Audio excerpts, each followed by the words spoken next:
कर्जमाफी झाला. माझ्या भाषणात कधी तुम्ही ऐकलं का? अजित पवारांचे हे विधान तुम्ही सर्वांनी ऐकलेलं असेलच. ह्या विधानामागे किती तथ्य आहेत आणि यांच्याच पार्टीचे नेते काय बोलतात ते आपण पुढे या व्हिडिओच्या माध्यमातून बघणार आहोत.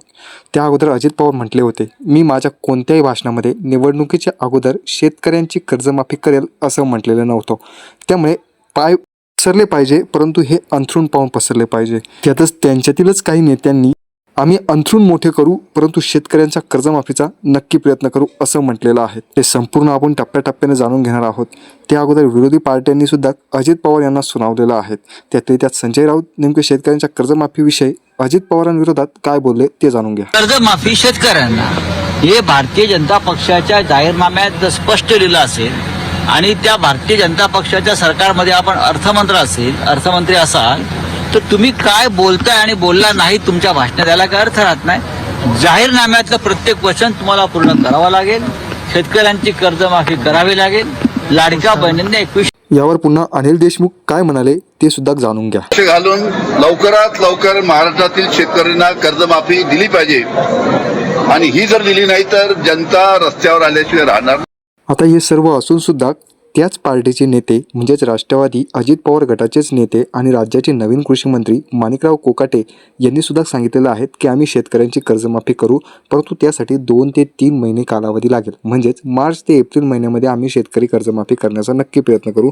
सध्या लाडकी बहीण योजनेमुळे राज्यावर पैशाचं बर्डन झालेलं आहे. त्यामुळे आम्ही नक्की शेतकऱ्यांची मार्च आणि एप्रिलमध्ये कर्जमाफी करण्याचा प्रयत्न करू.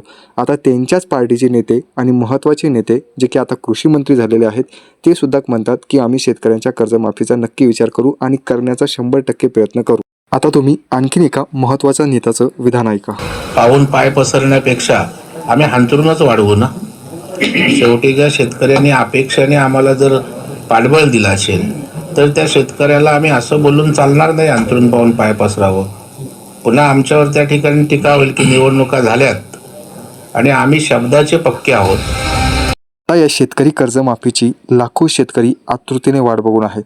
त्यात काही नेते म्हणतात की आम्ही असं बोललोच नव्हतो आणि काही नेते म्हणतात की आमच्या जाहीरनाम्यामध्ये आम्ही उल्लेख केलेला आहे, त्यामुळे आम्ही शेतकरी कर्जमाफी नक्की करणार. भले आमच्याकडे पैसा नसला, अंथरूण पाहून पाय पसरवायचा जरी पर्याय नसला तरी आम्ही अंथरूण मोठे करू, परंतु दिलेला शब्द नक्की पाळू.